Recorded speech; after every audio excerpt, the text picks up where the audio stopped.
Welcome back mga amigo. Ngayon, gagawa tayo ng pain ng cover o malaking kawil. Ito. Kahit hindi ako marunong magsalita ng Tagalog, pipilitin ko dahil maraming nag-request para daw maintindihan nila kung ano daw ang aking sinasabi. Ito ang mga material na ating gagamitin. Bago ang lahat, mag-shoutout muna tayo kay Rolando Asiniero. Ito yung nag-request kung paano gagawin ang pain ng cover o malaking kawil. O shoutout din kay Darwin Carl Puentes ng Palawan. Cover na ginagamit ko nung namusit ako nung nakaraang gabi. Itong video na to nasa taas. Yung video na yun, naka-upload na sa aming YouTube. Pwede ninyong panoorin. Okay? Ating ipagpatuloy ang ating paggawa ng pain. Ito yung mga materialis na ating gagamitin. Ito yung tawag nito, yung parang tila na pwede nating mabibili sa fishing supply. Ito yung ginagamit din ng panghuli ng tuna. Ang tawag dito sa amin ay crystalline. Ito din gagamitin natin. Parang iba-iba yung kulay pag tinitingnan nyo. Ang ating gagamitin na kulay, mga amigo, ay kulay orange. Haluan din natin ng kulay yellow-green. At syempre meron din siya nito. Kasi ito yung pag-aakit ng mga pusit. At ito din, ganso. Yung maliliit na ganso lang ang pwede nating ikabit. Huwag kayo gagamit ng malaki. At ito yung sinulid. Kulay itim. Okay? Simulan na natin ang paggawa. Kukuha lang tayo ng kaunti dito. Ang kukunin natin ito yung makikintab yung kulay, yung manipis na sibla ang ating kukunin. Kasi ito sa kabila, iba yung kulay, hindi siya gaanong makintab.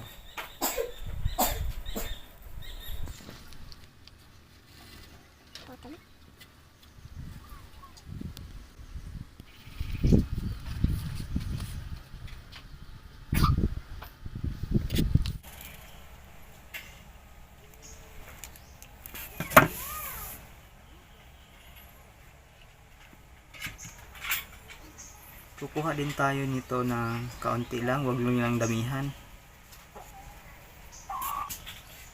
At ating ihalo na dito sa kulay orange, yung kulay yellow green.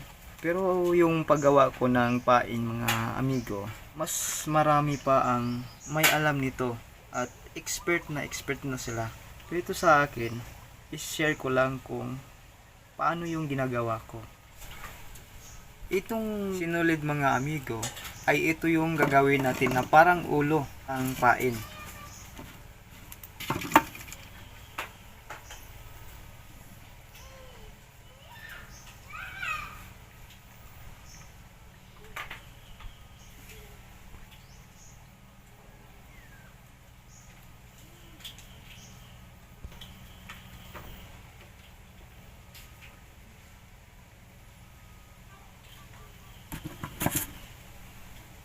Parang tinutupi-tupi lang natin yung mga sinulid para dadami siya.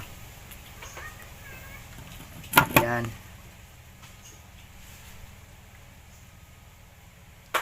Ganyan lang, mga amigo.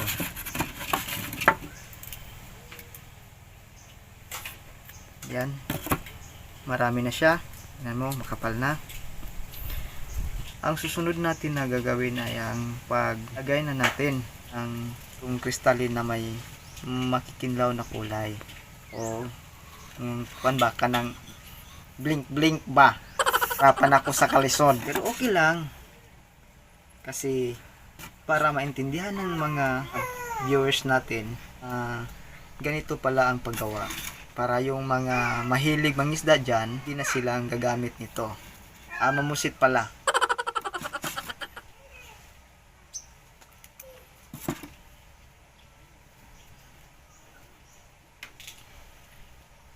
Pero paalala lang, mga amigo, ito ay ginagamit lang sa may buwan na sa gabi.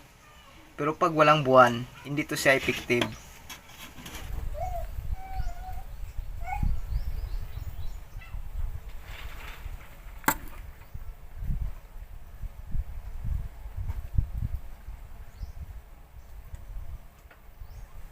Okay?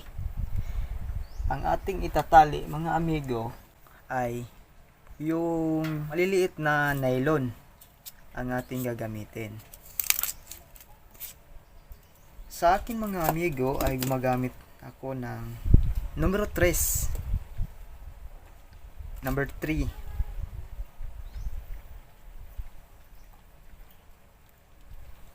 Tatalian lang natin dito lahat sa gitna mga amigo. Yan o, tinatali yan.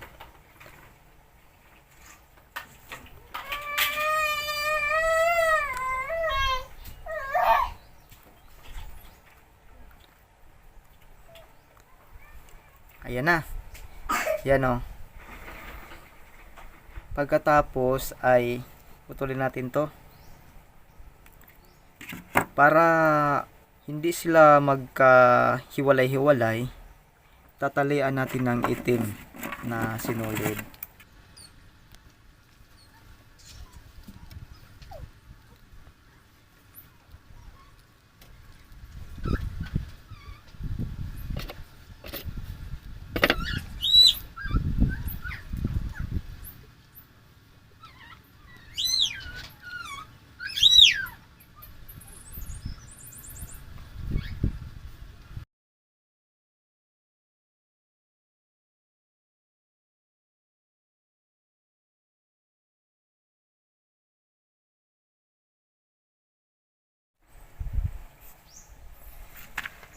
Meron din namang nabibili ng ganito mga amigo sa fishing supply.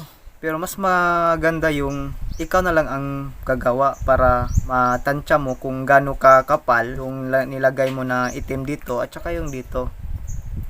Pero kung sa lugar na hindi pa nauuso yung mga cover, laking kawil, walang mabibili ng ganito. Kasi dito sa amin, usong-uso na dito. Yan, ginawa nilang paraan para bibili na lang. Ayan na. Ayan na mga amigo. Natapos na natin yung paggawa ng parang ulo niya. Saka dito sa kung gaano kahaba, huwag mo nilang tiksian, huwag nilang habaan ng gusto. Ayan lang. Ganyan. Tapos, parang kukurtihan mo na lang. Parang ipatulis mo na lang yung dulo. Yung parang buntot-buntot ba?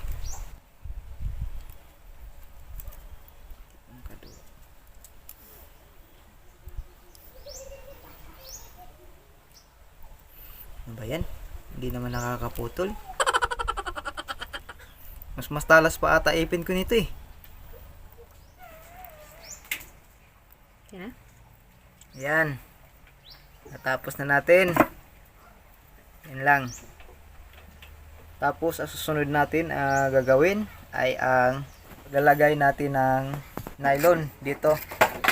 Ang gagamitin natin ay ang number 10.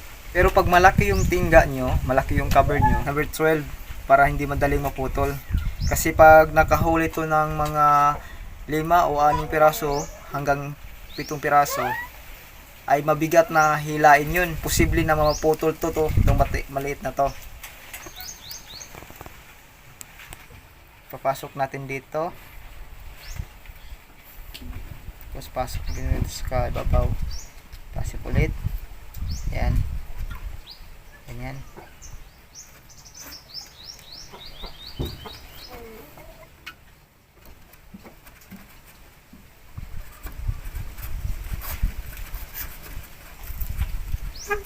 Yan.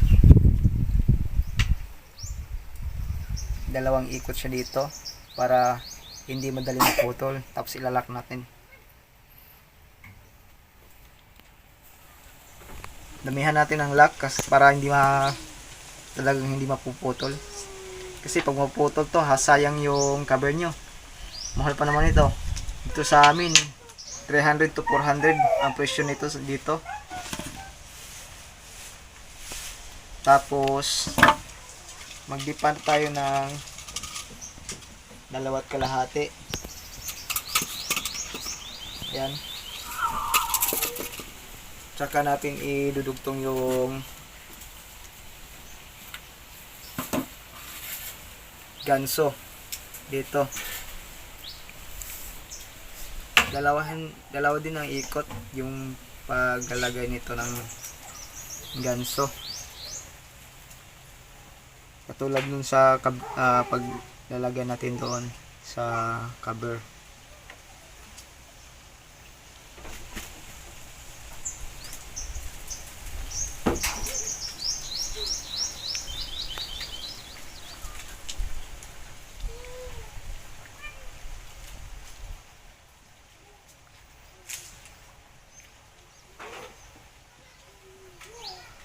Okay.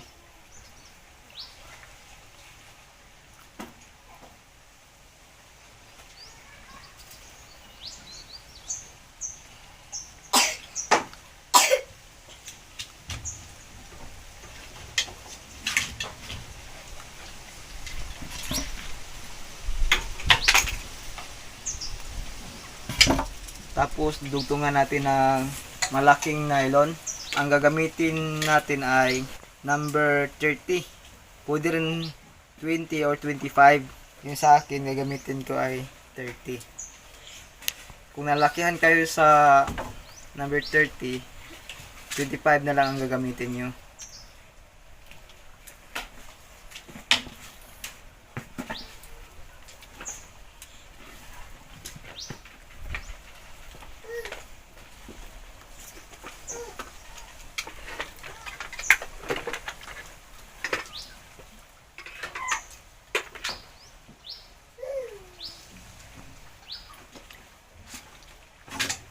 Yan. Tapos na. Tapos dudugtungan natin ng mga 2.5 para maging 7. Dudugtungan ng 4.5. 2 3 4 kalahati. Yan. Gawin nyo na lang 8. Yan.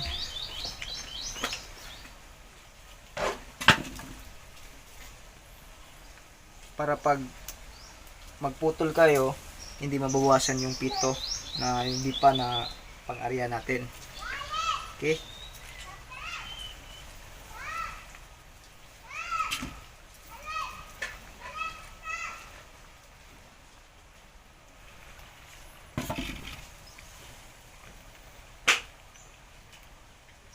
Dito natin siya ilalagay.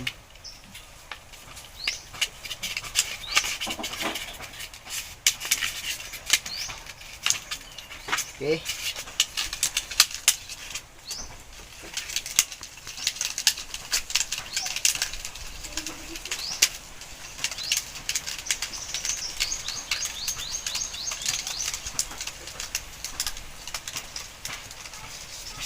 Yan.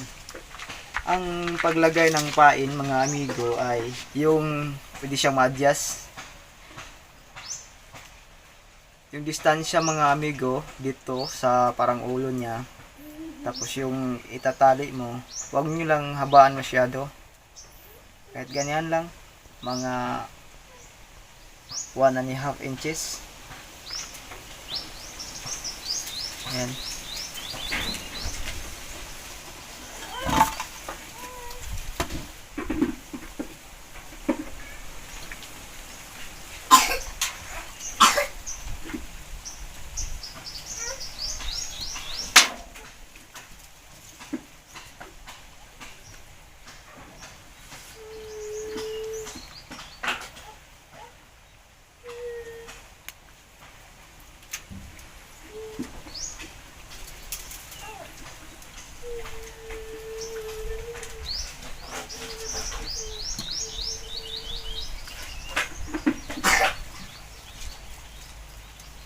Okay.